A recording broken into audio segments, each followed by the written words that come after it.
What position you play in high school? Kicker. Kicker? What the hell?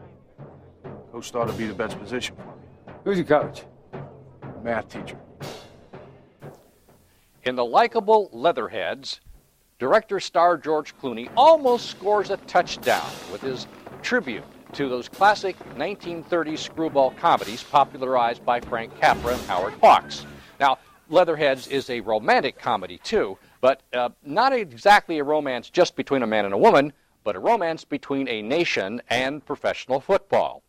Now, Clooney stars as Dodge Connolly. He's the oldest member of the Duluth Bulldogs, one of several fledgling young football companies operating in 1925. Now, this was back before we had such things as penalties and leagues and rules. In other words, back when football was still wild and fun.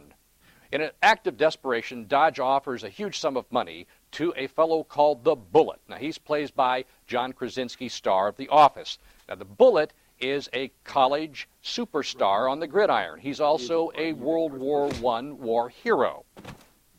Then we have Chicago Daily Tribune reporter Lexi Littleton, played by Renee Zellweger, looking cuter than a Cupid doll. Now, Lexi's a smart, confident young woman, and she could give Juno McGuff lessons in snappy repartee and quick comebacks. Now, take a look at this scene where Lexi meets Dodge in a speakeasy where the speak is not only easy, but cuttingly clever. Well, if it isn't Dodge Connolly, middle-aged boy wonder. Why, Lexi Littleton, breaking curfew. I won't tell if you don't. Let me introduce you to Miss Belinda Whippleworth. Pleasure. John, I have to pee. Enchanting girl.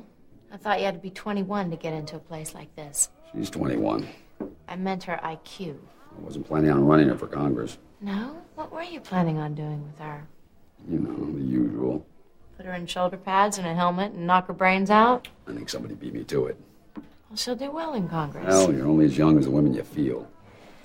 How quiet it must be at the Algonquin with you here in Duluth.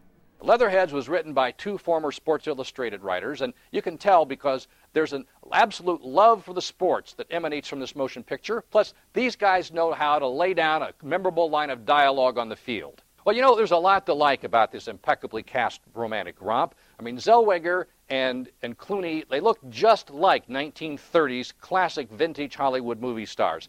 The most disappointing element in Leatherheads is admittedly Clooney's direction. He had perfect timing and rhythm in his earlier films, Confessions of a Dangerous Mind and Good Night and Good Luck. In Leatherheads, Clooney loses a lot of energy and speed in the third quarter and all but fumbles the ball in the fourth. Still, this movie racks up a lot of yardage on the field of likability.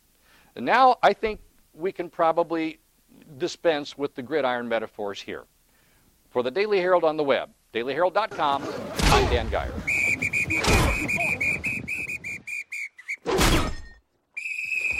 Oh, I like him.